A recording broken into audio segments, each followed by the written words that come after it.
தமிழ்நாட்டின் முதலமைச்சர் எல்லா கூட்டங்களிலும் சொல்லிக் கொண்டிருக்கிறார், எல்லா பேட்டிகளிலும் சொல்லிக் கொண்டிருக்கிறார், இது தமிழ்நாட்டிற்கும் டெல்லிக்குமான தேர்தல் என்று.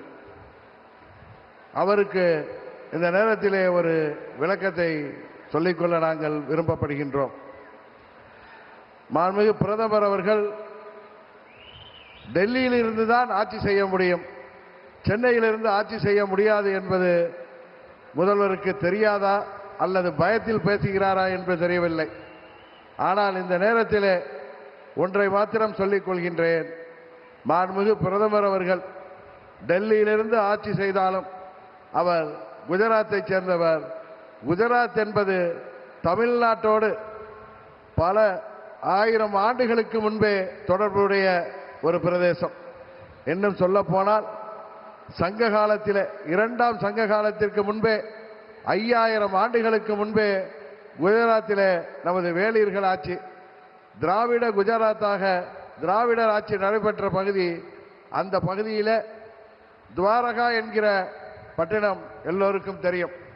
துவாரகா என்பது பல நமது சங்க இலக்கியங்களிலே, குறிப்பாக புறநானூற்றிலே அது துவரை என்ற பெயரிலே குறிக்கப்படுகிறது.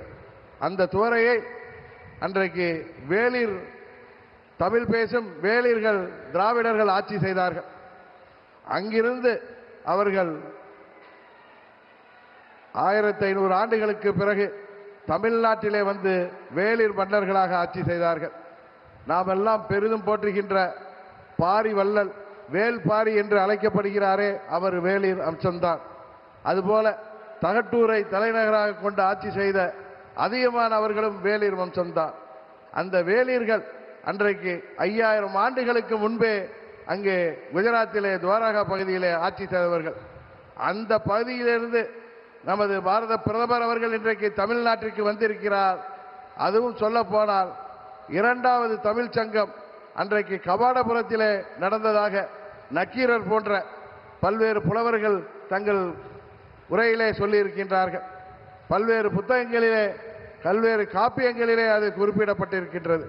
அந்த கபாடபுரத்திலே துவரை கோமானாக அன்றைக்கு அதில் தலைமை தாங்கிய மாண்புமிகு மோடி அவர்கள் இன்றைக்கு தமிழ்நாட்டிலே இன்றைக்கு நடைபெற்றுக் கொண்டிருக்கின்ற இந்த மக்கள் விரோத திமுக ஆட்சியை வீழ்த்துவதற்கு இங்கே துவரை கோமானாக நம்மிடம் வந்திருக்கின்றார்.